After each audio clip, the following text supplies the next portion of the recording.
Hello hello, welcome back. काफ़ी लंबा gap आ गया हमारी यूट्यूब जर्नी में। ये ऑब्वियसली एक रिकॉर्डेड वीडियो है, but still I will try कि आप लोगों को ये वीडियो देखते हुए ऐसा लगे कि मैं लाइव आप लोगों के सामने बैठा हूँ या फिर आप लोगों के साथ कोई बैठा है और आप लोगों से बात कर रहा है। भैया ऐसा क्यों? देखो, बेसिकली जनवरी अटेम्प्ट 3 महीने पहले हो चुका है, अप्रैल अटेम्प्ट अभी तुम लोग ताज़ा ताज़ा देकर आए हो। ऐसे में जो ये टाइम अभी चल रहा है ये होता है कि भाई तुम्हें लगता है बस कोई तुम्हारे साथ बैठ के बात कर ले, कोई तुम्हारी सुन ले, कोई तुम्हारी बस समझ ले। अगर तुम उससे कुछ कहना चाह रहे हो, अपने पेपर का डिस्कस करना चाह रहे हो, but most of the time ऐसा कोई बंदा होता नहीं है हमारे पास। फॉर एग्जाम्पल, मम्मी पापा से तुम ये बातें कर नहीं सकते हो कि पेपर में क्या हुआ या रिजल्ट ऐसा आएगा तो क्या करोगे या आगे करियर का। कई बार हम बात नहीं कर पा रहे होते हैं। कोई बड़ा भाई कोई बड़ी बहन है तो ठीक है, वरना नहीं है तो नहीं कर पा रहे होते हैं। छोटे भाई से तो ये पॉइंट ही नहीं डिस्कस करते। तो इस टाइम पर आई थॉट सो कि एक ऐसी वीडियो बनाई जाए जिसमें तुम लोगों को ये लगे कि हाँ, तुमसे कोई इंटरेक्ट करने के लिए बैठा हुआ है। ये वीडियो बिल्कुल भी ये सोच के मत देखना कि तुम एक रिकॉर्डेड वीडियो देख रहे हो, किसी की बातें सुन रहे हो और बस वीडियो खत्म हो जाएगी। थोड़ा सा अपना मन शांत कर लो, पहले ही मैं कहूंगा। उथल पुथल हो रही होगी मन में। और एक चीज और, ये सब कहने की चीज है कि अभी रिजल्ट आना बाकी है। हम सबको पता होता है कि क्या रिजल्ट आने वाला है, ऐसा मेरा मानना है। फॉर एग्जाम्पल भाई, जब बंदा पेपर लिख रहा होता है उसे तब अंदाजा लग गया होता है कि क्या रिजल्ट आने वाला है, और पेपर देकर आता है तो ऑब्वियसली रिजल्ट उसे ऑलमोस्ट पता ही होता है। जब मैं अपना जेई मेंस का अटेम्प्ट देकर आया था, मुझे ऑब्वियसली पता था कि हाँ, मेरी इतनी परसेंटाइल टच हो जाएगी। एडवांस देकर आया था तो मुझे पता था कि मेरी रैंक अच्छी नहीं आएगी, बट हाँ, एडवांस मेरा क्वालिफाई हो जाएगा या ये इस रेंज में रैंक आएगी, और वही हुआ एट दैट। तो ऑब्वियसली हर किसी को पता होगा कि उनका पेपर बहुत अच्छा गया है, बहुत बेकार गया है, या मीडियम पेस रहा है, ठीक ठाक रहा है। तो उस बारे में थोड़ी सी बात करते हैं। सभी के मन में बहुत ज्यादा उथल पुथल चल रही होगी ऐसी कि अब आगे क्या करना है। जिन लोगों का पेपर बिल्कुल क्वालिफाई हो रहा है, बहुत अच्छे मार्क्स आ रहे हैं, उनको इतनी उथल पुथल नहीं होगी दिमाग में, वो तो एडवांस की तैयारी में लग गए होंगे। बट जिन लोगों का पेपर अच्छा नहीं हुआ, मैं मेन वीडियो ये उन लोगों के लिए बना रहा हूँ जिन लोगों को लग रहा है कि कहीं ना कहीं वो बहुत अच्छा स्कोर नहीं कर पाए। डिसेंट स्कोर है, बट अब आगे समझ में नहीं आ रहा है कि ड्रॉप लें या अभी इसी साल कॉलेज ले लें। एक ये बहुत बड़ा डिसीजन होता है हर एस्पायरेंट के लिए कि ड्रॉप लेना है या इसी साल कॉलेज लेना है। मेरे साथ भी सेम चीज हो रही थी, मैं भी सेम जगह पर अटक रहा था। मैंने तो ड्रॉप लेना चूज किया था। अब इसका मतलब ये नहीं है कि तुम्हें भी ड्रॉप लेना है। इस चीज के बारे में अभी सही वक्त नहीं है बात करने का। सही वक्त आएगा कुछ टाइम में, तब हम बात कर लेंगे। तो पहली चीज, अभी ड्रॉप की सोचो भी मत कि ड्रॉप लेना है या नहीं लेना है।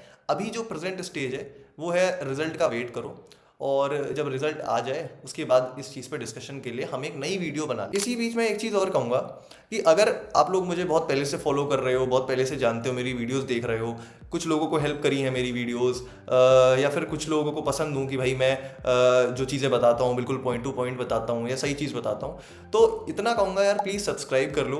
क्योंकि अभी ऐसा नहीं है ये जर्नी खत्म हो गई है। अभी आप लोग आगे अगर ड्रॉप भी लेते हो या आगे और भी चीज़ होती हैं, तो मैं रिलेवेंट कंटेंट आप लोगों के लिए अपलोड करता रहूँगा।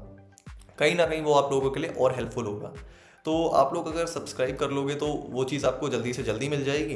और दूसरा, आप लोग जब सब्सक्राइब करते हो, वो मेरे लिए एक नंबर भले ही बढ़ता वो दिख रहा होता है, बट एट द एंड वो मेरे लिए एक बहुत बड़ा मोटिवेटिंग फैक्टर है। तो अगर टॉपिक पर वापस आए तो ड्रॉप लेने का अभी रुक जाओ, अभी मत सोचो। अभी पहले जो अभी चीज़ चल रही है उस पर ध्यान दे दो। ड्रॉप लेना है, इसके लिए एक सेपरेट वीडियो मैं अपलोड कर दूंगा। सही बताऊं तो उस वीडियो में भी मैं ये नहीं बताऊंगा कि ड्रॉप लेना है या नहीं लेना है। मैं वो तरीके बताऊंगा या वो सोचने का तरीका बताऊंगा कि क्या सोच के ड्रॉप लेना है, क्या सोच के ड्रॉप नहीं लेना है। क्योंकि एट द एंड कोई आपको दूसरा नहीं बता सकता कि ड्रॉप लेना है या नहीं लेना है। वो आपका खुद का डिसीजन होना चाहिए, तभी एट द एंड वो एक सक्सेसफुल ड्रॉप ईयर कहलाएगा, वरना नहीं। दूसरी चीज, कुछ लोगों को ऐसा लग रहा है उनका रिजल्ट बहुत बुरा आएगा, और ये फॉर श्योर है। अगर उन लोगों को इतना, तो उसके लिए यार मैं ये कहूँगा, वो लोग ऐसा सोच रहे होते हैं कि भैया पेरेंट्स से क्या कहेंगे। या सच बताऊं तो यार, मेरे पेरेंट्स ने भी बहुत कुछ कहा था। हर किसी के पेरेंट्स कहीं ना कहीं कह ही रहे होते हैं, एक्सेप्शंस इंक्लूडेड। बट इसका मतलब ये नहीं होता है कि तुम एक उस फील्ड में चले जाओ बिल्कुल ही कि भाई, या उस एक बॉक्स में बंद हो जाओ कि यार बहुत प्रेशर आने वाला है, रिजल्ट अच्छा नहीं आएगा, ये वो ऐसा वैसा, अब तो आगे कुछ बचा ही नहीं है। कई लोग जो ये सोच लेते हैं, जेई नहीं हुआ तो अब आगे कुछ बचा ही नहीं है, मेरे पास कुछ करने को ही नहीं है। सबसे बुरी चीज ये है, क्योंकि सही बताऊं, एक बहुत अच्छी लाइन मैं राजवंश सर से जब फिजिक्स पढ़ता था तो उनसे मैंने सुनी थी, उन्हीं के किसी लेक्चर में, कि JEE is not the end, it's a beginning. तुम ध्यान से अगर सोचो, एकदम टेलीस्कोपिक व्यू लगाओ, क्या आज से पहले तुमने इतना बड़ा कोई कंपटीशन दिया था, इतने बड़े कंपटीशन की तैयारी की थी? नहीं भाई। जेई तुम्हारी पहली जंग है। अगर इसमें तुम हार गए, या इसमें तुम, पहली बात मैं कहूंगा, हारते तो हो ही नहीं, इसमें तुम जीत नहीं पाए और कुछ सीख गए, तो इसका मतलब ये नहीं कि आगे कुछ बचा नहीं। खोने के लिए अभी तुम्हारे पास कुछ नहीं था, ठीक है, जीतने के लिए बहुत कुछ है अभी आगे। तो ये बिल्कुल नहीं सोचना है कि जेई नहीं हुआ तो कुछ नहीं हो सकता, या जेई तुम्हारा अंत है। ये एक्चुअल में एक स्टार्ट थी बस, तुम्हें एक रियलिटी चेक मिला होगा। तुम क्वालिफाई कर जाओगे तो बहुत कुछ सीखा होगा, नहीं भी करोगे तो भी बहुत कुछ सीख के निकलोगे। और जेई इज नॉट अबाउट तुम्हें एक सिर्फ कॉलेज मिल जाता है। जेई की अगर तुमने ईमानदारी से तैयारी की है तो एट द एंड कहीं ना कहीं तुम्हें मेहनत करना आ जाता है। कुछ लोग कहेंगे भैया एट द एंड पॉइंट तो प्रूव नहीं हो रहा है ना, पॉइंट तो ये है कि हम कॉलेज में जा रहे हैं या नहीं जा रहे हैं, बेसिकली एक अच्छे कॉलेज में। अगर तुम सिर्फ उस पॉइंट के लिए लड़ रहे थे यार तो तुम्हारा लड़ना बेकार था। सही बताऊं तो मैं ये बिल्कुल इस बात से एग्री करता हूं कि हाँ, एक बार को अगर तुम्हें कॉलेज अच्छा नहीं मिल रहा है तो ये सारी बातें फेल है, मतलब इन सारी बातों का ऐसा कोई सेंस नहीं बनेगा तुम्हारे लिए, क्योंकि तुम उस वक्त उस चीज से गुजर रहे होगे कि भाई हमें तो कॉलेज नहीं मिला, हमारे 2 साल बर्बाद हुए। कोई बात नहीं, उस चीज से मूव ऑन कर लेना है, बट ये नहीं सोचना है कि जेई नहीं हुआ तो अब कुछ नहीं हुआ। अभी तुम्हारी बस एक जर्नी की शुरुआत हुई है, अभी स्कूल से निकले हो, अब स्कूल से निकल के आगे बहुत कुछ देखना। ये बहुत ईजी चीज थी जो निकल गई, आगे अभी बहुत कुछ आने वाला है, तो मैं कहूंगा उसके लिए कहीं ना कहीं तुम प्रिपेयर्ड होगे, क्योंकि तुम्हें मेहनत करनी आ गई है। अभी आगे बहुत सारी चीजें आनी बाकी है, असाइनमेंट्स आएंगे, पता नहीं क्या क्या कॉम्पिटिशन्स आएंगे। मैं कॉलेज में हूं तो मैं उस एक्सपीरियंस से बता पा रहा हूं कि जो अभी तुम्हारी जेई की जर्नी है ये बस एक शुरुआत। तो एज सच डिमोटिवेटेड फील नहीं करना है। तुम्हारे मन में जितने सवाल हैं बस कोशिश करो अभी कम से कम सवालों से जूझो। ड्रॉप लेना है नहीं लेना है, आगे एडवांस की तैयारी करें या ना करें, प्राइवेट कॉलेज ले लें, ये कॉलेज ले लें, वो कॉलेज ले लें, इन सब पर मैं भी कंटेंट अपलोड करूंगा और इन सारी चीजों पे डिस्कशन करने का टाइम अभी आएगा। अभी ये वीडियो की जरूरत थी इसलिए मैं ये अपलोड कर रहा हूँ। अभी कहीं ना कहीं बस तुम लोगों को शांत रहने की थोड़ी जरूरत, रिजल्ट का वेट करने की जरूरत, कहीं ना कहीं इस वीडियो की जरूरत मुझे लगी इसलिए मैं ये अपलोड कर रहा हूँ। इसके आगे भी कई वीडियोस आएंगी, मेक श्योर आप चैनल सब्सक्राइब कर लो अगर आप लोगों को वो वीडियो सबसे पहले चाहिए। और अगर आप लोगों को लगता है कि मेरी बातों से कुछ भी वैल्यू ऐड होती है तो आप प्लीज चैनल सब्सक्राइब। और रियलिटी चेक दूं, इंडिया में इंजीनियरिंग मतलब सिर्फ जेई बन गया है। लोग सोचते हैं जेई गया तो करियर गया, यानी जेई नहीं हो पाया तो कुछ अब हो ही नहीं सकता, बट ग्लोबली ऐसा नहीं है। ग्लोबली सिर्फ एग्जाम की वैल्यू नहीं होती, वहां स्किल्स और प्रोजेक्ट्स मैटर करते हैं। और इसी गैप को फिल कर रहा है इंटेलीपाथ स्कूल ऑफ टेक्नोलॉजी IST। ये एक 4 ईयर बीटेक प्रोग्राम है जो बेंगलोर, हैदराबाद और पुणे जैसे टेक हब्स में है। इनका अप्रोच एकदम हटके है।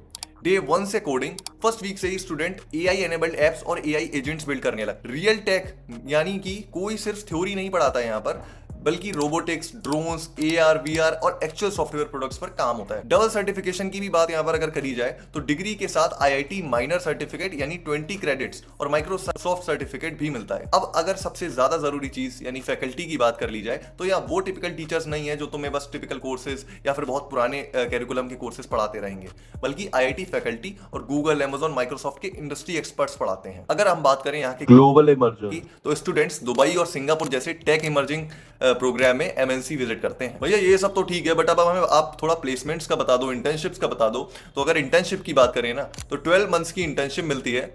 3100 प्लस हायरिंग पार्टनर्स हैं इनके पास और इनके स्टूडेंट्स SIH यानी स्मार्ट इंडिया हैकाथॉन के फाइनलिस्ट भी रहे हैं। अगर कैंपस लाइफ की बात करें कि भैया हमारे आगे 4 साल यहाँ पर कैसे होने वाले हैं ना, तो इनके स्पोर्ट्स और इवेंट्स की बात करें ना तो वो बिल्कुल IIT लेवल के होते हैं। और अगर हम बात करें यहाँ के स्टूडेंट्स की तो वो ईशान किशन और यशस्वी जायसवाल जैसे क्रिकेटर से भी मिल चुके हैं। वो कैसे? क्योंकि वो क्रिकेटर्स यहाँ खुद विजिट कर चुके हैं। अगर सीरियस हो तो डिस्क्रिप्शन में लिंक है, अप्लाई कर दो। एक छोटा एप्टीट्यूड टेस्ट होगा बट सीट्स लिमिटेड है, तो अर्ली अप्लाई करना बेटर रहेगा। अगर स्टार्टअप कल्चर की बात करें तो 20+ स्टार्टअप अभी इनके साथ इंक्यूबेटेड है और इनोवेशन और एंटरप्रेन्योरशिप हब 10 करोड़ की फंडिंग देता है फ्रॉम VCs और प्रॉपर ट्रेनिंग भी कर लेना। इसके अलावा इस बार ऐसा कहने के लिए तो नहीं है कि तैयारी में लगे रहो। ऑब्वियसली वो लोग जिनका स्कोर बहुत अच्छा आ चुका है वो एडवांस की तैयारी में लगे होंगे, बट स्टिल आई से कि अभी भी तैयारी पूरी नहीं हुई है, अभी भी बहुत बड़ी जर्नी बची है। काउंसलिंग आनी है, कई लोगों को ड्रॉप लेना है, कई लोगों को कॉलेज लेने हैं, कई लोगों का एडवांस बचा है। तो अभी ये जेई का लैब खत्म नहीं हुआ है। जो लोग अभी भी दौड़ रहे हैं वो दौड़ते रहो। जिन लोगों को लग रहा है कि उनका रिजल्ट बहुत अच्छा नहीं है या बहुत अच्छा स्कोर नहीं है, वो अभी थोड़ा सा पेशेंट रहो। बहुत ज्यादा कुछ सोचना नहीं है, इधर उधर लोगों की बातें नहीं सुननी है। लोग कहेंगे कह लेने देना, शांत रहना, थोड़ा सा काम रहना। सच तुम्हें हाइपर होने की कोई जरूरत है नहीं। ये एक ऐसा फेज होता है जब शायद तुम्हें लग रहा होता है कि किसी से तुम बात कर लो बैठ के, बट कोई तुम्हारे पास होता नहीं है। तो इसीलिए कहीं ना कहीं मुझे जरूरत लगी इस वीडियो की। बाकी मिलते हैं नेक्स्ट वीडियो में। Stay motivated.